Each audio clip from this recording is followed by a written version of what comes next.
Tatsumaki was furious. Because of the Blister Group's incompetence, the life of her precious little sister Fubuki had been in danger.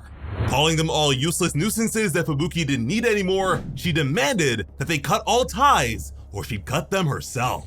Channeling her Esper power, she promised to kill them just enough so they wouldn't quite die, enough to ensure that they'd never be able to work as heroes again. They all shrieked in horror as Fubuki herself, who couldn't speak, feared for the worst. But just then, a hand suddenly gripped Tatsumaki's arm. It was Saitama. Now Tatsumaki was really mad. Saitama wasn't in the best mood either. It was clear to him that Tatsumaki was just like her sister. To him, she was going way too far just to lecture Fubuki, and he didn't understand why heroes should have to fight each other. Tatsumaki's power was pouring out now. She demanded that he let her go, but Saitama didn't move. Not backing down, Saitama insisted that she calm down first. Tatsumaki wasn't having it. She told him to shut up and get out of her way as she unleashed her power on him. This was enough to devastate the wall behind them and even lift them into the air. Saitama recognized this to be the same psychic power she'd used to send Genos flying in the past, but wasn't really impressed. From his perspective, it wasn't much different from her sister's power level. Tatsumaki was confused and in disbelief. Meanwhile, completely horrified, Fubuki cried out to Saitama, telling him that he really doesn't want to provoke her sister. Tatsumaki was only getting angrier and again demanded that he let her go as she released even more psychic pressure. This time, the power was strong enough to drill a massive hole into the wall, one that expanded a great distance away from the Hero Association headquarters. Saitama still wasn't letting her go and didn't move from his position, but it was enough to make him vibrate a bit. While he did this, Tatsumaki struggled to understand how he was enduring her power, not understanding why it wasn't working or what this guy even was. As Saitama rapidly shook, he wondered why his muscles were twitching on their own. Fubuki couldn't believe her eyes. Saitama was able to withstand her sister's full power. From there, Tatsumaki finally recognized Saitama as the bald guy who was with Genos. She wanted to know why he was butting in, wondering if he was part of the Fubuki group too, which Saitama wasn't happy about at all. Saitama then loudly called out to Fubuki, who was caught off guard but answered quickly. Saitama planned on handling Tatsumaki, so it was up to Fubuki to evacuate everyone. Fubuki immediately agreed. Seeing Saitama's familiarity with her little sister only pissed Tatsumaki off more. And since he denied being her underling, Tatsumaki wanted to know the nature of the relationship. Saitama wondered too for a moment. According to him, it wasn't like he was her friend. He wasn't her companion or even a mutual friend. To him, they were just acquaintances. This statement seemed to devastate Fubuki. However, Tatsumaki was now amused. As she continued to force her power, she wondered why he'd get this desperate over a simple acquaintance. Either way, now knowing this, Tatsumaki planned on testing the man to see if he deserved to be hanging all over Fubuki like this. Her wording here ticked Saitama off. According to him, Fubuki was the one who was always dragging him around without asking and being a total pain in the ass. But as he said that last word, Tatsumaki began the test with enough force to propel many of the members of the group. Thanks to this, the newly built Hero Association headquarters was already on the verge of collapse. The space around them began to distort, the basement twisting. Considering what Tatsumaki had casually done to his previous home of Z City, this really upset Saitama. Laughing, Tatsumaki wondered how long the Baldy would be able to handle her power. Saitama then took his hold to the next level by pressing Tatsumaki's body onto his. Tatsumaki's eyes widened. She had never been so physically close to anyone before. Then they blasted straight through the roof. Launching far away and into the air, Saitama forced their fight outside. Fubuki looked up in astonishment. It was then that she knew Saitama versus Tatsumaki had officially begun. The two began falling just as quickly as they had risen and crashed down onto the crater-filled terrain. Like rocks being skipped across a pond, they spun and bounced several times. Tatsumaki was now flustered, wondering how long Saitama planned on holding on to her, calling him a pervert. Then Saitama noticed that they had stopped falling altogether and were now floating up a few feet in the air. Tatsumaki then spun him rapidly, the speed continuing to ramp up. She twirled him around and around, trying her best to free herself from his hold. Then she slammed him directly into the ground, splintering it apart into a spray of rubble. But still, Saitama never let her go. Tatsumaki didn't understand Saitama's intentions and wondered if he was into her or something. Saitama, on the other hand, wondered if she was just stupid. He was only doing this because he didn't want her to run off destroying houses again. This really struck a nerve for Tatsumaki, who wondered why the hell she'd run away from someone weaker than her. Saitama just looked at the pint-sized Esper with a tired expression on his face. Finally, he let her go. Shaking her newly freed hand, Tatsumaki admitted that Saitama wasn't bad, at least. Then she raised the very same hand up at his face. She planned on kicking things up a notch by increasing the output of her psychic power just a bit. She flicked him away from her with incredible force, believing that he would at least manage to survive that. Once Saitama's movement was stopped by a large pile of rubble, he looked up to see some rocks floating in front of him. Tatsumaki was lifting several tons worth all around her before greatly increasing their speed. This resulted in a literal tornado of terror that devastated the area. Seeing it, Saitama thought it might be fun to do. As Saitama observed, one of the huge boulders would separate from the rest and rapidly approach him. But just as quickly, Saitama swatted it away like it was nothing. After that, several more would do the very same. Tatsumaki absolutely unloaded on him. This assault of hers raged on for a while, but before long, Saitama was riding one of the boulders. As one of them was on the verge of crushing a car that had a family inside, Saitama sprung into action and shattered it to save them. He immediately scolded Tatsumaki, telling her to pay attention to the things around her. Tatsumaki, who was still hovering and controlling the vicious tornado, would tell him not to be so full of himself. Launching even more, she claimed to know what she was doing. As more boulders raced towards him, it became pretty clear to Saitama that Tatsumaki wasn't in the mood to talk at all. Looking around, he decided to keep her busy out here, where she wouldn't be a danger to property or people. Rapidly swatting the rocks away, he planned on keeping this up until she wore herself out. But while he deflected, one of the boulders went flying directly at the family car. Saitama made a dash towards them, trying to avoid a disaster.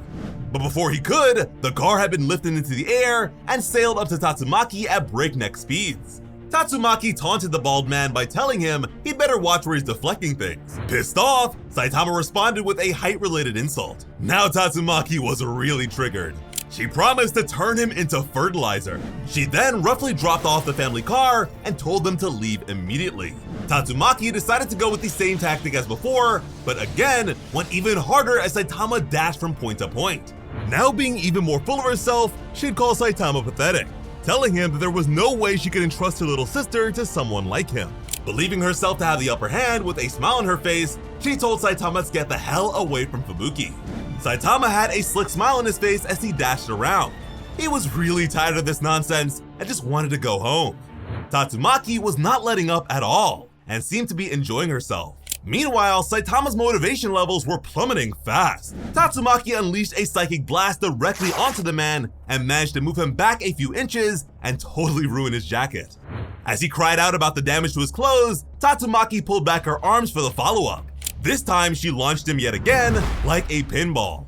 Saitama spiraled to the side of a moving car on the road, but before he hit the ground, Tatsumaki added to the momentum with several follow-up blows, each time only barely managing to get a reaction out of the bald hero.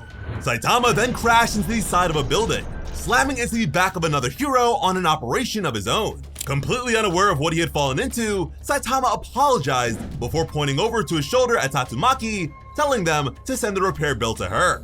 When he noticed even more people laid out, he urged them to call an ambulance. When Tatsumaki entered the room, he complained about her blasting through buildings. But since he was the one who blasted through it, she blamed him. He shouted back at her as he won who'd started it, but turned back to the goons, telling them that they'd be out of their hair in just a second. The criminals were all terrified. After all, this was Tatsumaki, the tornado of terror and #2 pro hero. They were now under the impression that the hero they were fighting had called in reinforcements. Unwilling to go down without a fight, their boss proclaimed that a single S-Class wouldn't be able to stop them. Saitama tried his best to defuse the situation, but the boss struck him immediately, trying to push the weaklings to the side. But since that was the plan, Saitama decided to push this guy aside with a light punch. The goons looked up in disbelief and horror at their boss's defeat. Saitama wondered who these guys were, and they wondered the same. Now they were really mad and prepared to fight back. Tatsumaki chillingly told them all to shut up. They were already in the middle of something. She easily laid them all out and even destroyed the entire building in the process. Following all this, H-City was facing a crisis. A giant monster was on a rampage and had risen from disaster-level demon to disaster-level dragon. There was speculation that if all this continued, human civilization itself would be in danger. The monster had already defeated a lot of heroes, but thankfully, there was a notice that the S-Class hero Metal Bat was on his way to stop it. Metal Bat was running as fast as he could. He had some pressing matters to tend to back home and was intent on finishing this up as soon as possible so he could get back quickly. Finally, he made it to the monster. Ahead of what was bound to be an epic showdown, he berated the monstrosity for all the trouble it had caused. But before he could even finish his insults, the rush of Tatsumaki versus Saitama barreled through the creature's skull like the discharge of a rifle, killing it instantly. Tatsumaki was holding onto Saitama by the shirt now, frustrated by the man's stubbornness. Then she flung him in outrage, demanding that he just fall down already. This sent Saitama through a series of 3 skyscrapers. When the momentum eased up, Saitama yelled back that he told her to stop destroying everything. What was the point of him taking her outside if she was just going to break everything anyways? Metal Bat didn't have any words for what he had witnessed and simply decided to calm down and go home. And even the #1 A-Class hero, Sweet Mask, saw Saitama crash through the buildings. Once he descended, Saitama skidded back on a rooftop. Shouting at a floating Tatsumaki, Saitama made it clear that they had strayed too far from the original location and wanted them to go back. Tatsumaki paused for a moment, then she looked at him incredulously. Dropping down in front of him, she agreed. She looked up at the bald man, and for a while, they just stared into each other's eyes. Saitama wasn't sure what to make of this. Feeling like that had gone better than he thought, he pointed in the direction of the Hero Association and was ready to go. Tatsumaki's expression changed then. She palmed the back of Saitama's head, pushing him over the edge of the roof. As she dragged him along the side of the building, she expressed the reason for her frustration. Headquarters was in the opposite direction. She continued this even when they made it to the ground and planned on keeping this up until they made it back. Saitama feared this might be bad for his scalp, but Tatsumaki told him to shut up. But then she noticed something. Something was chasing after them. Saitama turned to look too. Tatsumaki thought to herself that for this thing to be able to keep up with them at this speed, it was either a monster or a hero.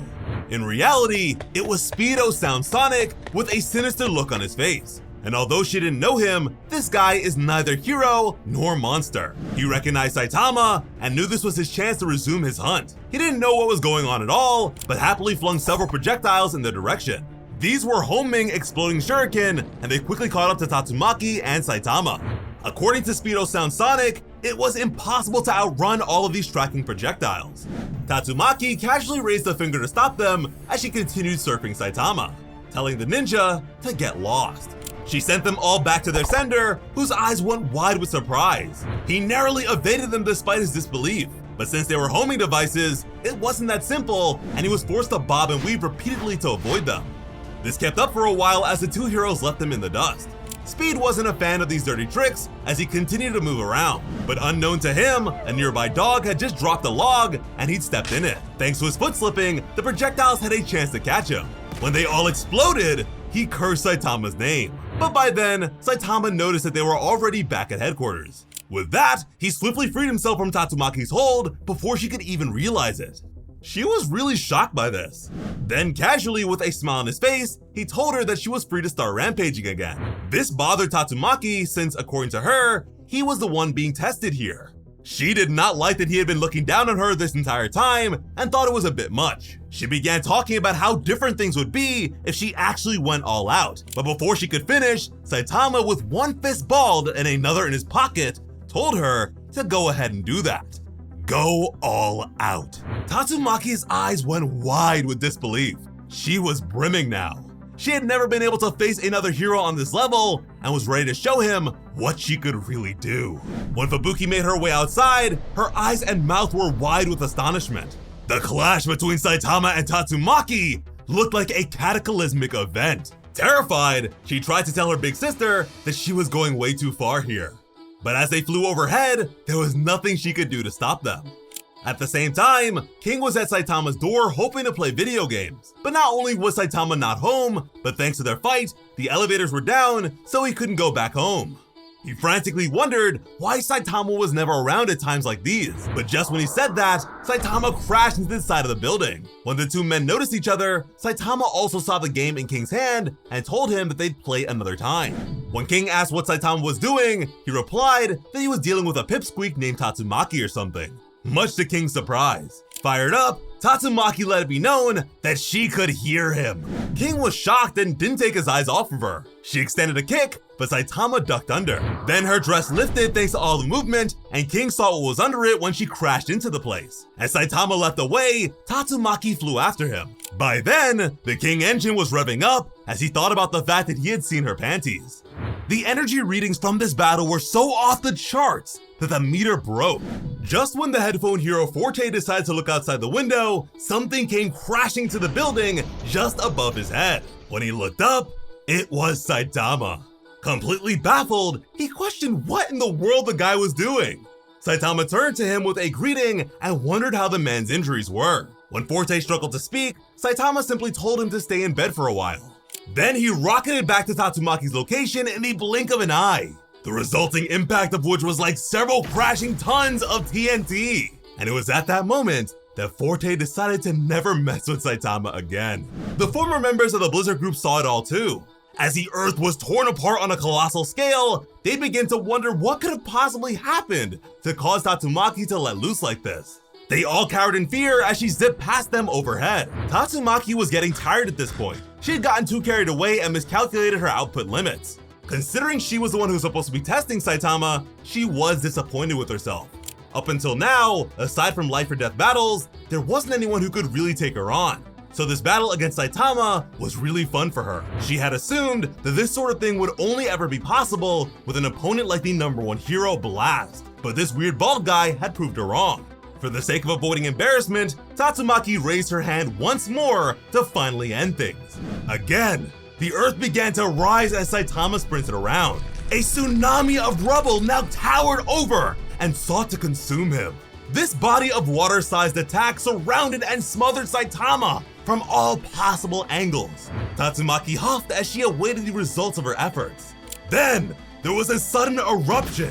Saitama emerged with his fist in the air, effortlessly unharmed. Tatsumaki couldn't believe her eyes. Unable to keep up her levitation any longer, she ungracefully descended. Seeing her stagger, Saitama told Tatsumaki not to push herself too far since she needed to have enough strength to talk things out. This concern of his only frustrated her more as she released her telekinetic influence on him. Using all her remaining strength, Tatsumaki lifted Saitama off the ground, which she thought was pretty awesome. Tatsumaki was having a really hard time keeping this up. She was confused by how heavy Saitama was, despite her emitting enough force to knock a person of his size into space. She was at her limit. Saitama told her not to be so mad, since it's not like he's her enemy or anything. But Tatsumaki wasn't interested in being friendly to him. Saitama sighed. To him, she took human relationships too lightly. After all, she was being stopped right now by the simple power of Fubuki's mere acquaintance. This was it for Tatsumaki. She dropped to her knees in front of him, and as she passed out, she remembered the words Blast had shared with her when she was just a child. That when the time comes, she shouldn't expect someone to come save her. He told her to protect her family. So after that, she rushed into Fubuki's childhood room and planned to take her away. But suddenly, 4 masked members of the evil Esper organization that had kept her as a test subject, Tsukuyomi, were behind her. With her new power, Tatsumaki mercilessly slaughtered them, much to the horror of her little sister. When Tatsumaki extended her blood-covered hand to Fubuki, promising to protect her, the little girl refused with powers of her own. Tatsumaki was stunned. This was the awakening of Fubuki's powers. Tatsumaki now blames herself for dragging Fubuki into such a harsh fate. Because of this, she felt an even greater sense of responsibility to protect her without relying on anyone else. Tatsumaki slowly opened her eyes. She was back to her young, powerless self with Blast ahead of her. She called out to Blast, having not seen him in ages. But without looking at her, Blast started to walk away. Tatsumaki chased after him, begging him not to go, but he didn't listen. Blast was the only adult that set Tatsumaki free. She had excessive expectations of him. She was sure that Blast would respect her for having gotten as strong as she has. She was sure that he would teach her a better way to lead her life. Crying out to him again, she'd tell him how hard she tried. As she clung tightly to her dress, she admitted that despite this, nothing worked out. She started to cry, saying that she didn't want everyone to be afraid of her, but unless they were, things would be just like they were before, when she was powerless and taken advantage of. Looking up at him with tears in her eyes, she asked Blast what she should do. As a light emerged ahead of him, Blast finally turned back to look at her. Soon, the light became so blinding that Tatsumaki had to shield her eyes from it. The light shining off of Saitama's bald head, that is. Tatsumaki stared blankly for a while. As she got up, Saitama greeted her and wondered if she was alright. Completely spent, Tatsumaki had nothing to say. Saitama wondered if she was finally done. He was trying his best to keep her rampage to where no one was around, but he couldn't really contain her. He didn't know what kind of training was done for psychic powers like hers, but he was convinced she must have trained really hard. He thought she was really impressive. These words seemed meaningful to Tatsumaki, but then she scoffed and told him that she didn't need him to tell her that. And since she was still able to talk trash, he figured that she must be alright. With that, Saitama planned on saying his piece before leaving. Esper or whatever, Tatsumaki was free to live her life as she pleased. But if she wanted to rampage, she shouldn't break other people's stuff. Placing his hand on her head, he told her that if she's able to abide by that, she'll be a great hero. Tatsumaki then looked up at him with a bit of wonderment in her eyes. This was the same thing that Blast had done. And with that, Saitama started to walk away and said goodbye. Tatsumaki staggered to her feet, telling him to wait a minute before he noticed something. It was Fubuki. Just like Tatsumaki had always said, Fubuki now believed her perception was naive.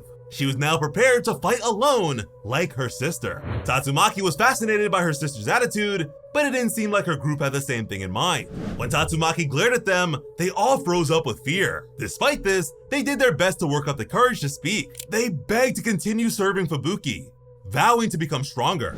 Fubuki grimaced as Tatsumaki raised a hand to dismiss them with her power. But before she could, Fubuki stood in her way to do so herself. She launched them back with her Hellstorm technique. She wanted to do this herself. Fubuki chastised them for coming here with intentions of confronting Tatsumaki, despite being unable to fend off even her power. She commanded them to stand up. They cried out to her with tears in her eyes as Saitama and Tatsumaki looked on, wondering what in the hell they were doing. Fubuki did the same thing all over again as they braced themselves. Saitama looked over at Tatsumaki. He urged her to just let them be. But Tatsumaki didn't think it was any of his business. That's when he told her that before his muscle training, he couldn't even be a disaster level wolf, which shocked Tatsumaki. He continued by telling her that even though they're weak now, no one could tell where their limit really is. Tatsumaki looked at him for a moment before finally conceding. Grabbing hold of Fubuki with her power, she told her sister it was time for them to go. She had come here to deal with psychos, but got carried away with her energy use. Slapping her hand on Saitama's head, she was willing to let them all off the hook this time for the bald man's sake. With a scary look on her face, she told them that if anything happens to Fubuki, she would never forgive them. And despite their immediate fear, they all vowed to faithfully serve. Tatsumaki thought to herself for a second. Then she turned to Saitama and told him bashfully that the test still wasn't over. With her hands on her hips, she'd tell him that whenever she feels like it, she'll give him another surprise test, so he should be grateful. But Saitama wanted nothing to do with that. Tatsumaki wasn't happy to hear this, but Fubuki was more surprised to see that her sister actually listened to Saitama. She couldn't believe her sister actually cared about someone else's opinion for once. Meanwhile, her group members all wondered who in the world this bald man was. Then Saitama took his leave, telling Tatsumaki not to rampage anymore, which she lightly protested. As always, I'm Sliceable Otaku. Thank you all so much for watching and have an awesome day. I love you.